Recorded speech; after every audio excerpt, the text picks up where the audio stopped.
With us in studio, we have Neo Cholo. Neo Cholo is an entrepreneur. He's currently 20 years old. He's also an author of 2 books. There's the third one on the way. The first book is The Journey. The second book is My Scars Are My Story. Neo is an advocate and a survivor of a mental condition. And we're going to chat to Neo. Hi, Neo. Hi. How are you? I'm good, thanks. And how are you? Thanks you for having me as your guest today. We are happy to have you. Neo,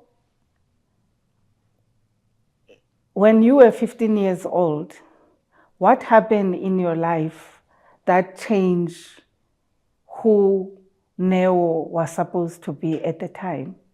I think it was not even 15. When we take it back, it was when I was 9 years of age. I was doing grade 4 when I lost my dad through a tragic moment. I think he was stabbed to death by his friends. So on that, I think right then I was so young to understand what is happening and so forth. And I think this particular journey get to now catch up with me when I was 15. I think it was because of COVID-19, where everyone now had to be on a confined space and try to figure out things, how I'm going to move about this and so forth. So I think the thoughts about what happened came in that space. I think I was 15, not knowing what to do, not knowing what had to be done. I think that's when now my mom came to realize that there's something wrong about me, because I was not a person who was socializing with other people. I was always on my space, not like any other kid, not even around the streets and so forth. So I think that's when they picked up that this is not a normal thing that a young person would do, especially because people that are always around me are always outdoors, always outside, but I always wanted to be on my own space. It became on that moment when we get to now realize that it might not be a thing of a child being a child, but a thing of a child not in a good space mentally, so because of certain conditions that happened in their life. You made mention that this did not start at 15. It started at 9, but you were unable, as a child, you were unable to interpret your feelings or what was going on with you. But you were still waking up like any other child and acting like normal. Yes, because Going to school like any other child. attending to classes, coming back, write homeworks, you sleep, you eat, tomorrow you wake up, then you go to school. It's the same routine. Every routine that every child have, that was the same routine that I was having. But mentally, so I don't think I was having the same routine like every other kid. I believe so. So were you participating in other things at school, or it was just a school home kind of a... It was cool home. I think I was never even in sports. That's another thing. Not even in any extra curricular activities and so forth. It was just cool, especially when I was in primary. I think that's when I became a person who was always on academics. And I think it have great results because of on grade 7 I was one of those top learners, which showed that my only focus was only on this academics and nothing else. So I think that was the thing about it. And I think it's a thing of the parents not knowing the sudden changes that happen to someone's life. That the person was like this before of this particular situation, but the person has changed the dynamics and obviously the routine of how they used to be. So now, if we go back, a 9-year-old boy supposed to go outside, kick a ball, have friends, be in a mischief where the parents is always, hey, don't do this, and. So clearly, you also don't have a full recollection of your behavior when you were 9 until 15. I'm trying to say, it looks like you were just on a autopilot of some sort because you were engulfed with the grief that nobody knew about it. Yes, I think that was the thing. Being feasted on just going to school, have good results, come back, and just make everyone happy around that. I think it's normal. It's a normal thing. It's a norm currently, as we see to everyone in this case. But that happened when I was young. Do you have any recollection of good memories that were happening at the time? I'm trying to gauge in terms of, were you getting in and out of the situation, or you were just in that situation? The good Do you have thing any is- good memories that you would remember in that period? I can see you are also smiling. Yeah, I think the good memory will be when my mom was getting married. I think that was one thing that was a good thing about it. And I think the other good memory was when I was the top learner in school and everyone was surprised. So this short boy is the top learner and so forth. That was in grade 7. I think those are the good memories that one can recall at that particular time. But they all closer to you being achieving something extra happening.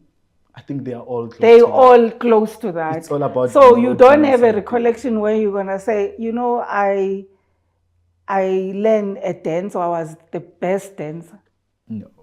It was on things that I did regularly. So, and I was the one with my mom getting married. It was her, not necessarily myself. But I think because I was also one of the groom's boy there and so forth, that was when I was also there, that I can say, that's the good memory about it.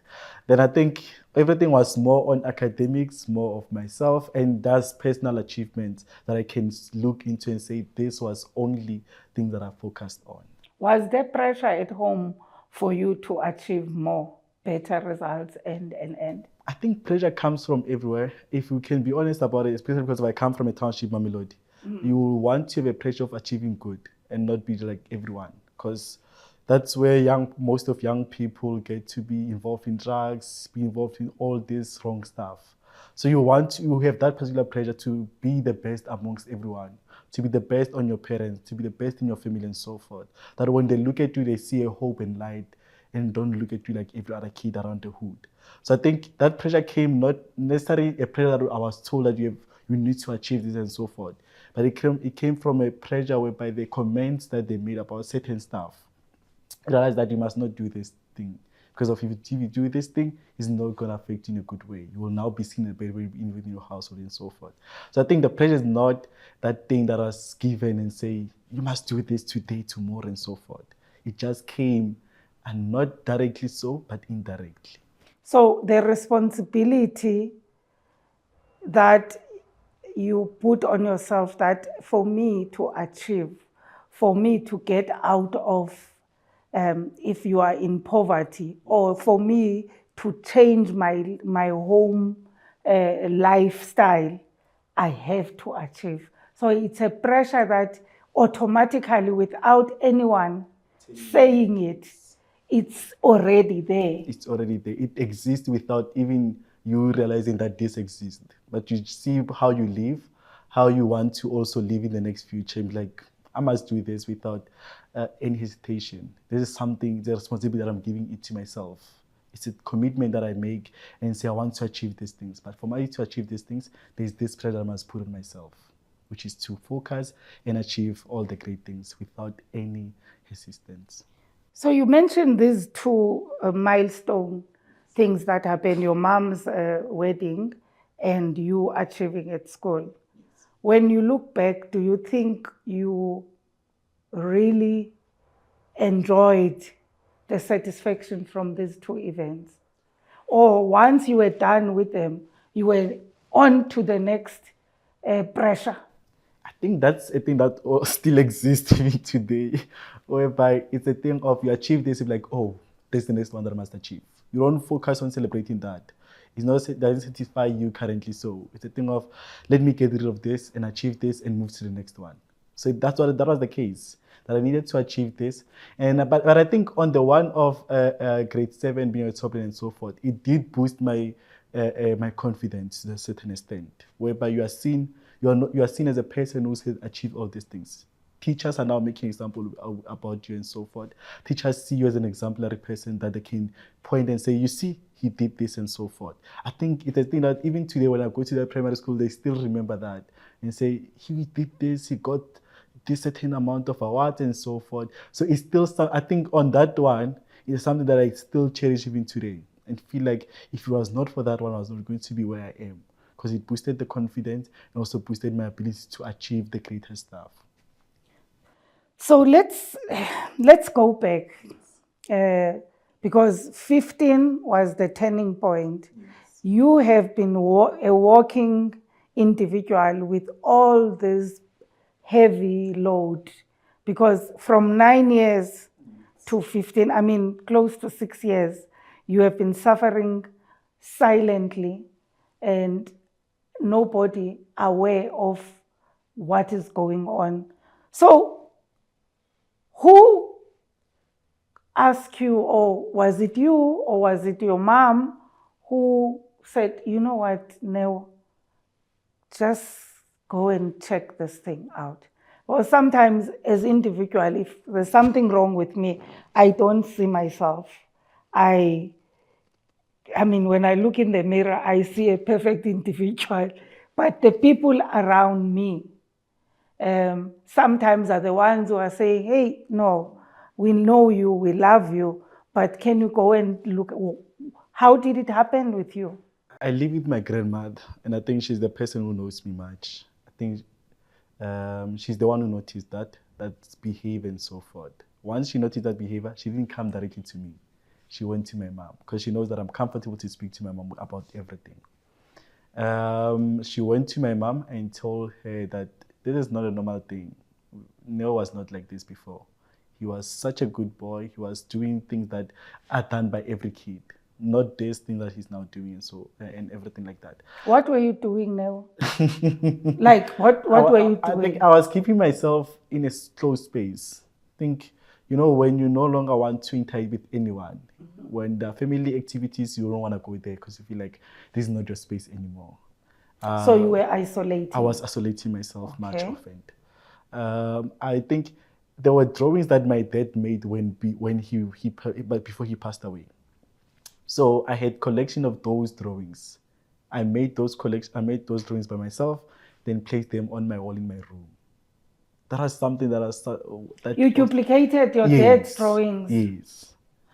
Which I think it also raised some concern. This is not a normal thing. Why would someone that we believe have healed or have been able to grieve for now you come back and do the circulation and so forth? And I think because of that time, the thoughts came because of I was in a space, not doing anything, not going to school and so forth. That was the time of COVID-19. You find yourself in that space where you have nothing to do. You have a lot of time on your side. And the thoughts of everything comes into play. That's when I started to draw those things. Had all those drawings in my room. I think my mother now intervened after she heard that from my grandmother. Then she took me to a therapist. And I think, in our communities, there's not known that much about this therapy stuff. Speaking about mental well-being, we often downplay such. And don't think it's good for me to sit like this with a therapist and speak about my emotions. Cry when you want to cry. Speak freely so without any barrier around that. Because in our household, you can't speak about anything without having any certain limit of how you must speak, how you must say this and so forth. So it became a comfortable space within the therapy session. How I spoke about stuff, I was able to articulate myself and was able to be free. That's when I think when my mother came inside, she realized that, okay, maybe there's something that he wanted. Because that's when now I started to even write the book. Because the therapist said, you must journal everything that happened. Start now to journal all these things.